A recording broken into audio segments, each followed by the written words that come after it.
Bom, o Guilherme vai me passar a informação de trânsito agora, pode botar na tela aí, Oswaldo Aranha. Aqui a gente está vendo, então, Twitter da EPTC, né? Então, ônibus em pane mecânica no corredor da Avenida Protásio Alves, sentido centro-bairro, embaixo do viaduto Tiradentes. Linhas que trafegam na via estão utilizando a faixa dos carros para o desvio. Trânsito carregado no trecho e isso explica, então, aquela movimentação. Isso, é o viaduto ali da Silva Só, ok? Vamos lá. A sexta-feira, após a eliminação do Brasil na Copa, prometia um fim de semana apático. Entretanto, uma decisão no Tribunal Regional Federal da 4ª Região, em Porto Alegre, movimentou a pauta nacional. O desembargador plantonista, Rogério Favretto, concedeu uma liminar para mandar soltar o ex-presidente Lula. A partir daí, o que se viu foi uma série de manifestações, inclusive do juiz Sérgio Moro, que estava em férias. No fim das contas, prevaleceu a palavra do relator do processo, João Pedro Gebran Neto. Lula deveria continuar preso. Esse manda e desmanda na Justiça Federal é o assunto que nós vamos discutir com a advogada e mestre em ciência política, Juliana Botelho Ferges, e o advogado José Antônio Rosa. Boa noite, sejam bem-vindos. Boa noite, meu. E todo mundo aí de casa pode participar do nosso debate, 99588-2374, 99588-2374. É um debate, né, que a gente tem aqui, a gente sabe que o direito não é uma ciência exata e precisa, então a gente vai ter interpretações diferentes e você de casa pode mandar a sua opinião. Vamos começar, o vai e vem de decisões sobre a liberação do presidente Lula no domingo expôs um racha, dá pra gente chamar assim, um racha na justiça brasileira. Como vocês analisam essa questão? Foi um embate técnico ou político? E dentro da esfera do direito, a gente vê o que se reproduz, por exemplo, nas redes sociais. Um lado ou outro. É assim que a gente pode imaginar? Começo com a Juliana, e da doutora Juliana e depois o doutor José. Boa noite. O que nós vimos no domingo foi uma impetração de um habeas corpus feito por pessoas comuns. O habeas corpus é um remédio processual que pode ser utilizado por qualquer um de nós, não tem qualquer formalidade, e foi o juiz que recebeu o habeas corpus, porque o habeas corpus não tem um juízo competente quando estamos no momento de plantão.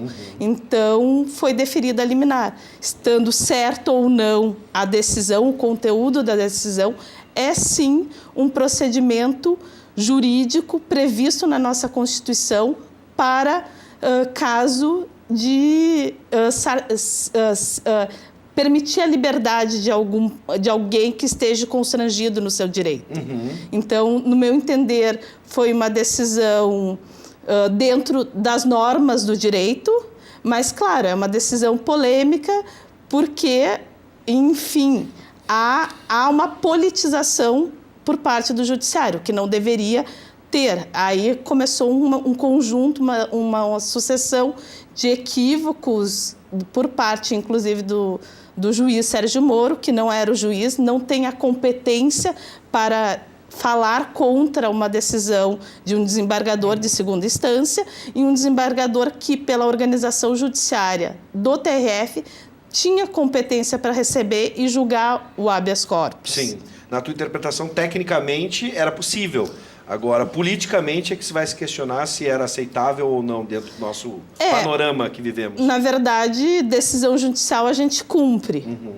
Se eu começar a questionar ou entender que determinada decisão judicial não está condizente com o que eu penso, se torna uma insegurança jurídica para todos nós, advogados. Então, a gente acaba também nunca sabendo, eu vou impetrar uma liminar, mas caso eu não goste da liminar que o juiz me deu, um desembargador pode vir lá, um juiz que não é o juiz competente para a causa e simplesmente questioná-la. Não, tem os instrumentos jurídicos que o processo nos permite, através do recurso.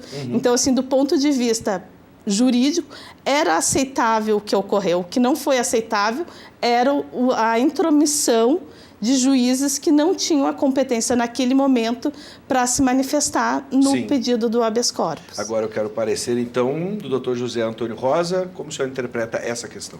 Boa noite, Bives. Boa noite aos telespectadores. Eu vou começar a dizer mais ou menos o que a ministra presidente do STJ, Laurita Vaz, colocou hoje na decisão dela, que foi uma das páginas mais lamentáveis da história do direito da justiça no Brasil.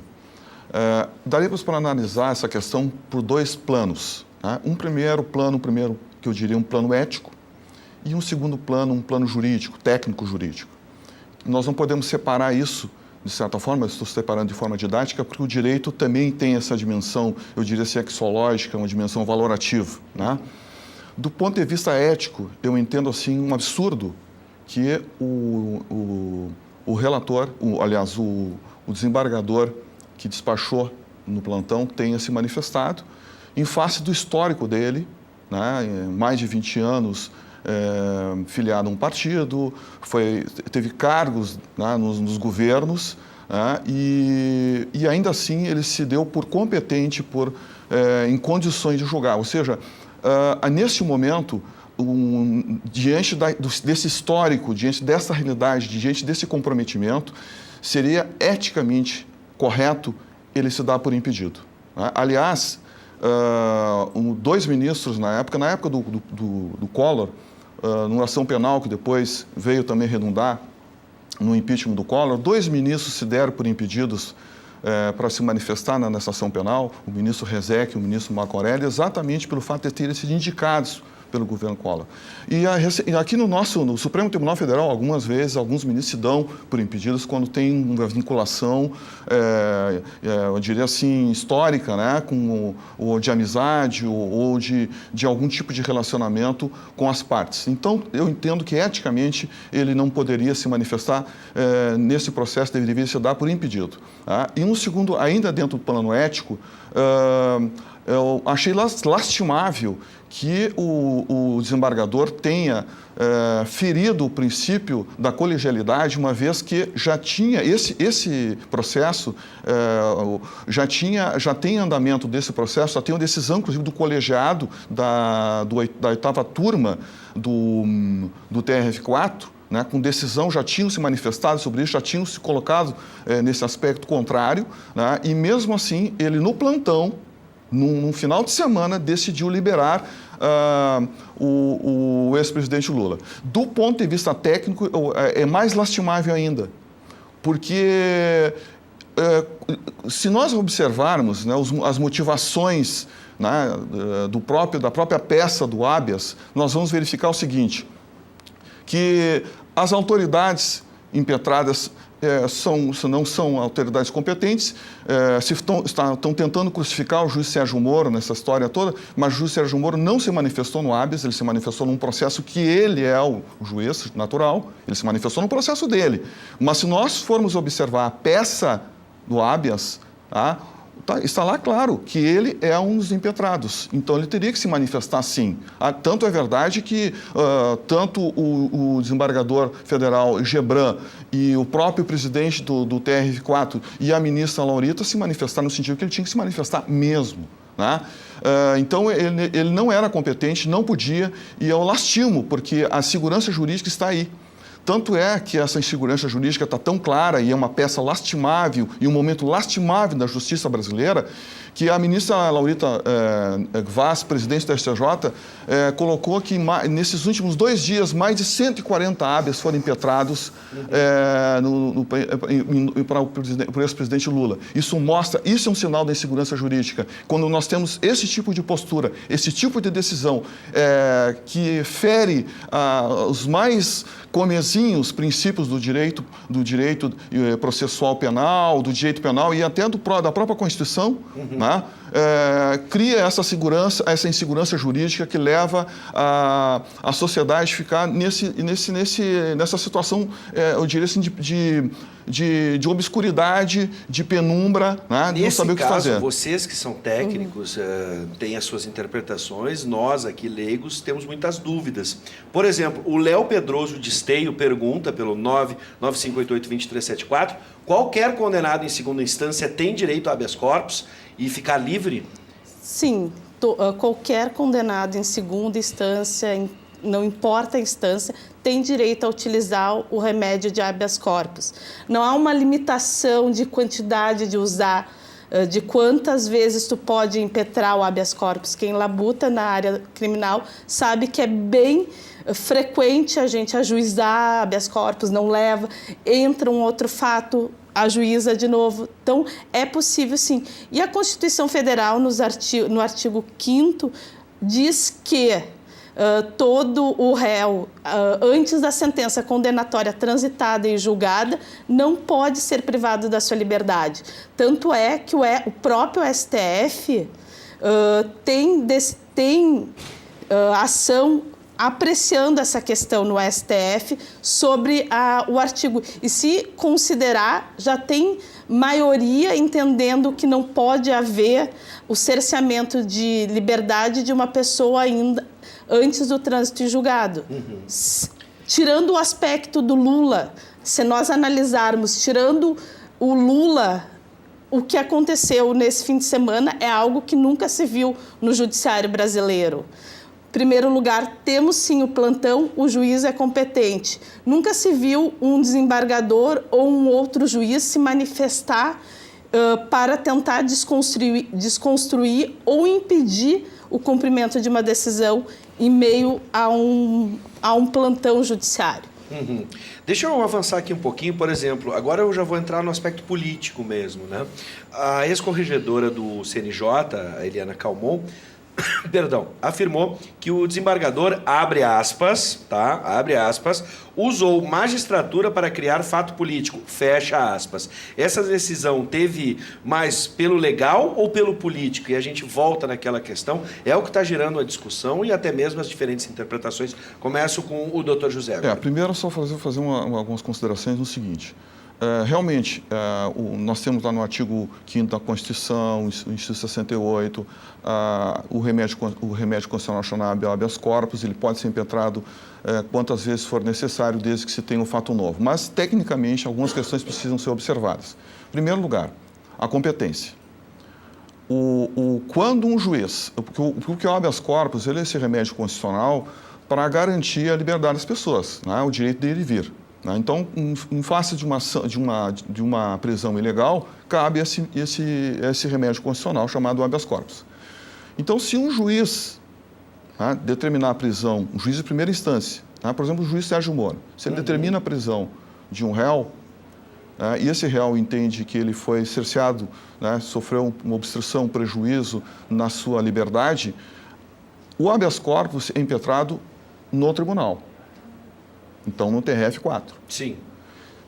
Se o ato partir de algum desembargador federal, no caso, o relator de um processo em sede de recurso, se esse processo já estiver na segunda instância, for do ato de um desembargador, aí a autoridade competente para impetrar o habeas é um ministro do STJ ou um ministro do STF. O que aconteceu foi o seguinte, neste caso. Foi impetrado um habeas corpus em regime de plantão no Tribunal Regional Federal da 4ª Região, quando este processo já se encontra no STJ.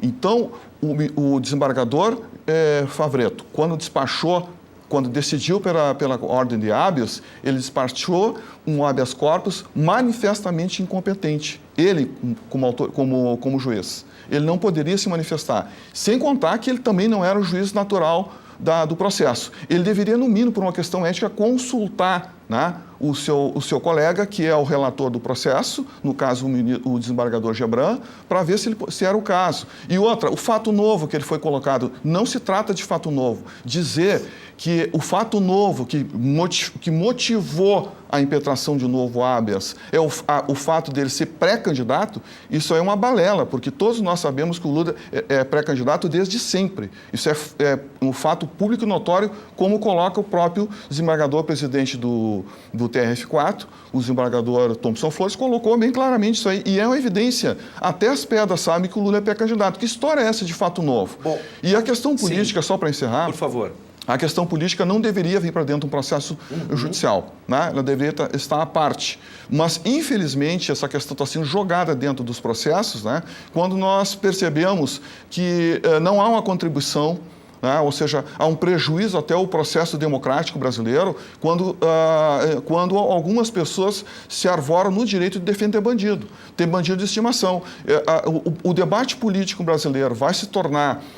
nós vamos encontrar um consenso no debate político brasileiro, independente de ser esquerda ou de direita, quando pelo menos as pessoas não tiverem bandidos de estimação. Eu acho que nessa hora nós temos que respeitar. Já que se fala tanto em respeitar as decisões judiciais, então vamos respeitar as decisões judiciais. Eu quero só deixar claro que, por exemplo, a gente tem manifestações que estão sendo enviadas para a gente aqui pelo 99588, com juízo de valor, falando desse ou daquele. A gente tem aqui vários atores nessa questão.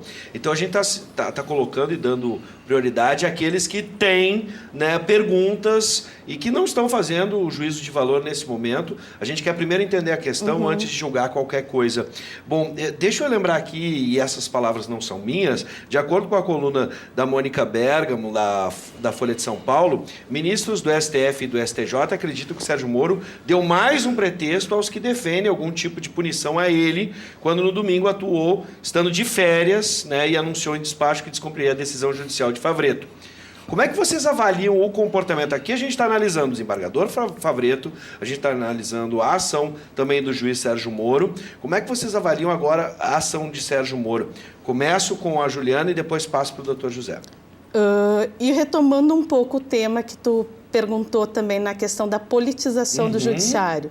Isso a gente, no caso envolvendo o ex-presidente Lula, a gente está percebendo essa politização, desde a agenda que a presidenta do STF faz ao não pautar a ação que questiona a prisão em segundo grau, porque já tem uma maioria contra, na verdade, uma maioria que faria com que o presidente Lula fosse solto.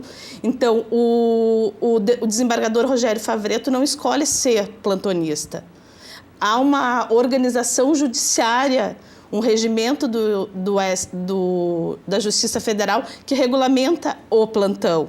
Então, acho que do ponto de vista de encaminhar a demanda, ele poderia sim, não se tratando de uma ilegalidade ou de uma incompetência dele a priori. Não, pelo contrário, ele estava designado. Isso já adianta a pergunta, eu preciso vencer aqui porque a gente tem pouco tempo. Você acredita que os dois personagens do domingo, e aí também o doutor José vai responder essa questão, podem ser punidos? Já que agora a gente tem essa guerra entre as partes no Conselho Nacional de Justiça e logo vai parar no Supremo. Ou melhor, no Superior, desculpa. No Conselho Nacional. Não, eu vejo o seguinte... Os dois devem ser punidos de alguma forma? Eu acho... A gente tem advogados entrando contra Moro e promotores entrando veja contra bem, Bires, a decisão do desembargador Favretto, ela contrariou decisão do colegiado do STF, porque essa questão da prisão em segunda instância, no presente momento, está consolidada pelo colegiado, pelo pleno do STF, em que entende que cabe prisão na segunda instância. Essa questão é indiscutível. Ah, mas já tem maioria... Bom, isso aí vai ser discutido no momento oportuno e que eu não sei qual é o resultado, ninguém sabe qual é o resultado. Né? E até acho lastimável que mude, porque isso aí, essa é a insegurança jurídica. Em questão aí de 10 anos está se mudando 2, 3 vezes de posição. Né? Então, essa questão está superada. Então, ele feriu uma decisão de um colegiado, do STF, da maior corte nacional. Ele feriu uma decisão também... eu diria, uma decisão do STJ que foi unânime. Ele feriu uma decisão... Isso no caso Favretto. O Favretto. Ele no caso Moro, na tua concepção, existe algum equívoco? O juiz Sérgio Moro não pode cumprir, porque ele é um impetrato. Está lá, é só ler a peça, ele é uma autoridade impetrada. Ele é o Ministério Público Federal. Na verdade, o Moro, ao questionar... Goste ou não goste da decisão emitida pelo desembargador Favretto, acha acertado ou não o conteúdo da decisão do desembargador Favretto, a ação do Moro não é condizente com o juiz que tem que ficar equidistante das partes. O juiz não é parte do processo. O juiz é um agente neutro para receber e julgar. Ele não pode ali...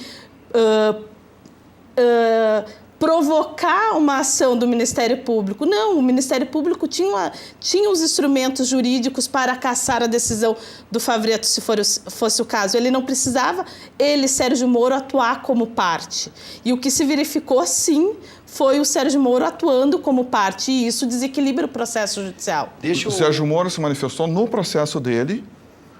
Ele é a autoridade impetrada pelo habeas, ele se manifestou no processo dele e decisão ilegal não se cumpre. Bom, aqui a gente viu por que no Conselho Nacional a gente vai ter esse embate agora entre advogados, promotores, cada um defendendo uma parte.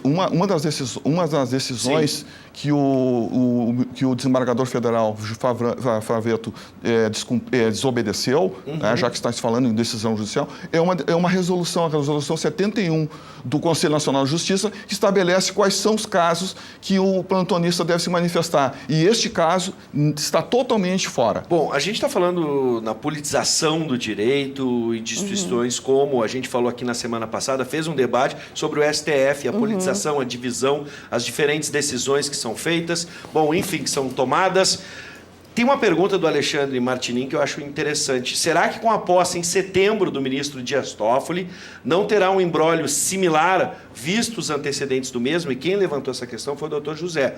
Eu começo com a doutora Juliana.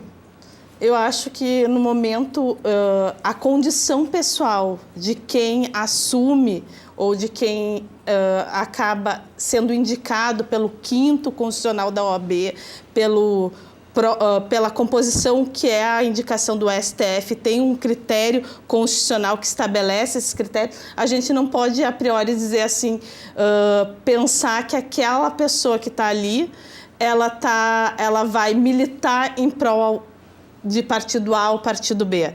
Não, na verdade, a gente precisa acreditar na imparcialidade do judiciário. E não existe também justiça neutra. Nós temos, sim, opiniões políticas, nós temos, sim, opiniões jurídicas em determinados aspectos e eu, se fosse magistrada ou se fosse, aquilo me levaria a decidir da maneira que eu penso a partir das normas constitucionais. A Constituição é o pilar da organização judiciária no Brasil. O senhor acredita da mesma forma? São as motivações ideológicas das decisões, né? E é isso que está realmente criando um problema para o país. Né? Então, a interpretação que o juiz deve dar sobre a norma constitucional ou sobre as normas infraconstitucionais, elas têm que estar de acordo exatamente com a tradição jurídica, né, que motivaram a Constituição, o que pensou o legislador constitucional, o que pensou o legislador infraconstitucional ao formar todo o arcabouço jurídico nosso. Então, tem toda uma tradição jurídica. A partir do momento que entram as motivações ideológicas, geram esse problema que nós estamos vivendo hoje. E aí, a pergunta do telespectador é pertinente.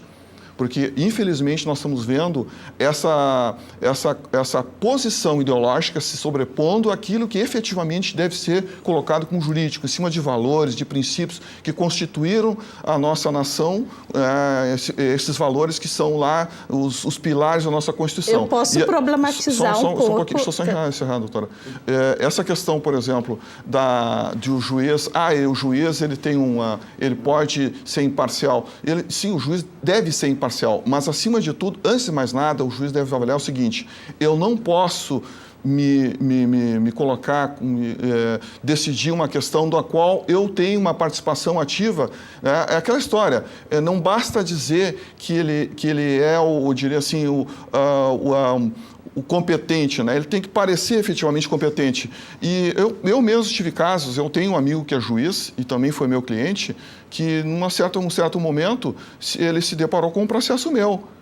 E não teve nenhuma dúvida, disse, olha, ele se deu por incompetente no processo, porque é uma questão ética. Vamos ver se eu consigo, eu tenho pouco tempo. Mas, posso só trazer para problematizar essa questão. E o Moro, quando aceita um convite para ir a Nova York, convidado pelo Dória, que é do PSDB, o que significa isso? Isso não seria ele tornar a ideologia dele? Quem me diz que ele é imparcial ao julgar? Então, são questões que os magistrados também precisam se comportar perante a sociedade de forma imparcial, como os juízes, como Aqui nós teria esperamos. uma pergunta final, seria quem sai mais forte nessa história toda? Lula, Moro, enfim, eu vou deixar para quem está em casa fazer a sua interpretação e quero lembrar que a gente tem representação, né, tem um horário alternativo desse programa às 10h15. Como são muitos detalhes na participação de cada um, eu vou fazer essa sugestão para que você assista novamente, convide os seus amigos para assistir, 10h15 da noite, a gente representa essa produtiva conversa, esse produtivo debate que a gente teve aqui.